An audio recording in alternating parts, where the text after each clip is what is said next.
maintenant à notre rubrique littéraire du vendredi. Wishi Beghi, la montagne sorcière d'Olson Gwadjani est un roman réaliste qui a pour toile de fond le projet d'exploitation minière Montagne d'Or, un livre éclairant sur le mode de vie de la communauté bushinagé implantée sur les rives franco-surinamaises du Maroni, écartelée entre plusieurs cultures.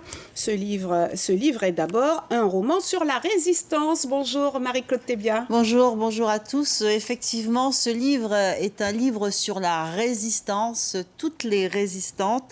La résistance, c'est la lutte contre l'oppression qui peut revêtir de multiples formes.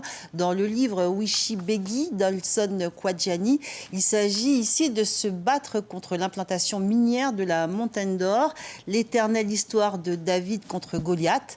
Le livre commence par une cérémonie du Grand Conseil, une cérémonie où sont sollicités les ancêtres. Le projet de la mine est déjà bien entamé, les consultations avec les élus et les habitants des communes concernées se succèdent.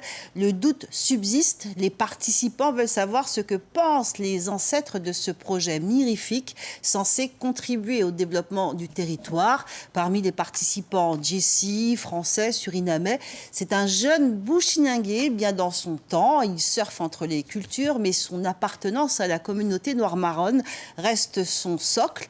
La réponse des ancêtres, on le devine, est sans appel. Après des siècles de soumission, il est vraiment urgent de se réveiller. Jessie décide alors de rentrer en résistance. Il est guidé par les esprits qui jalonnent son chemin par des signes et des révélations. Jessie doute beaucoup. Que peut-il faire tout seul contre ce projet, cette multinationale, ces géants venus de l'Occident qui avancent masqués? Mais l'appel est entendu par d'autres.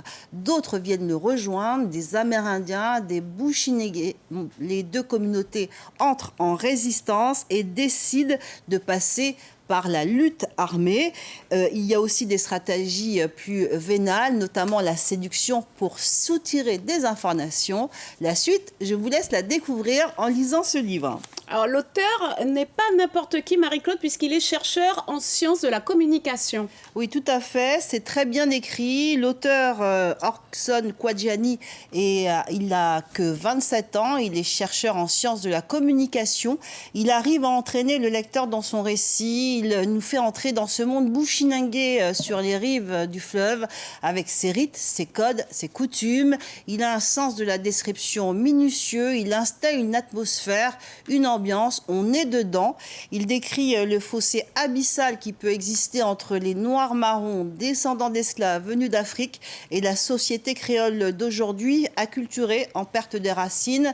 Il retranscrit avec beaucoup de justesse également le choc culturel et le mode de pensée qui sépare les Occidentaux et les habitants de ces territoires. Une frontière coloniale sépare les deux rives du Maroni.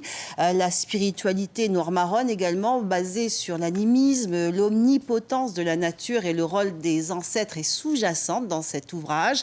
Wishi Beghi est un roman réaliste et plausible. C'est une histoire qui interroge sur le sens à donner sur son propre positionnement identitaire et sur ses capacités de résistance. Wishi Beghi, la montagne sorcière de Olson Gwadjani, publié chez l'Harmattan. La version écrite, vous la retrouverez demain matin sur le site guyanelapremière.fr. Merci Catherine. Merci Marie-Claude pour cette rubrique enthousiaste.